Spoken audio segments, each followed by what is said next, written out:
The other issues that certainly Tony Abbott spends most time on, the carbon tax and the asylum seekers issue. We've talked about the carbon tax, but it's not quite as toxic as it once was, because it's starting to show up now that it's not showing up in price increases across the board. It's just showing up mainly in power prices. Well, there's a couple. But Julia Gillard said what she said before the election, and that remains. Yeah, and Anna Bligh would have found this obviously on privatisation. You know, she had a brilliant effort during the Queensland floods, but at some point they've already marked your card for dismissal, and the thing they come back is that you lied to us at the last election.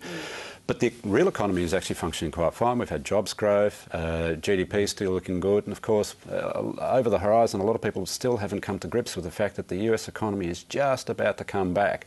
Towards the end of this year, we may be in an upcycle, we may be in a confidence cycle, and maybe, just maybe, it might become a pro-incumbent cycle again. I know David Cameron is worrying about this in the UK. Certainly Obama's worrying about this. Gillard, whether it works out for her or not, she might be looking at a slightly stronger global situation, which actually reflects well in Australia.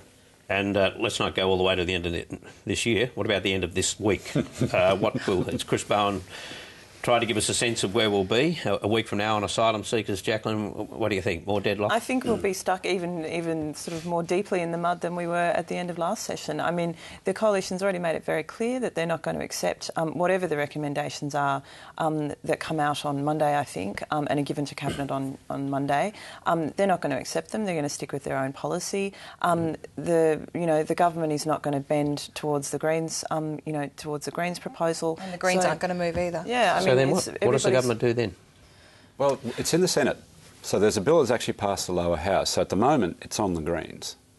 And Chris Bowen did say that he's going to give the Greens due. They're going to wait for the report before they jump up and down. I know they won't. They won't cop off. I know. But it's all grist to the mill for a branding exercise. Basically, the government can keep saying we're reasonable. We look at facts. We talk to experts. We formulate reasonable policy based on a number of reasonable opinions. Tony Abbott, by contrast, is just Dr. No, who never listens to the experts. So it's sort of they can use it in terms of their political branding, but we won't get a policy. Well, the government shouldn't be forcing. I shouldn't be advising on this matter because I'm about to mention the unmentionable. The government shouldn't be forcing a vote on this thing this week because they'll be getting an opinion poll the following weekend. Yeah. And if it's moving their way, that may be the forecourt press of public opinion. Now, we have had just one moment this year, and you didn't need a poll to tell you. During that Craig Thompson week, that crazy Craig Thompson week, you could feel it. You could feel it in the electorate that they just said, enough. This has nothing to do with us. Stop it now. Yeah.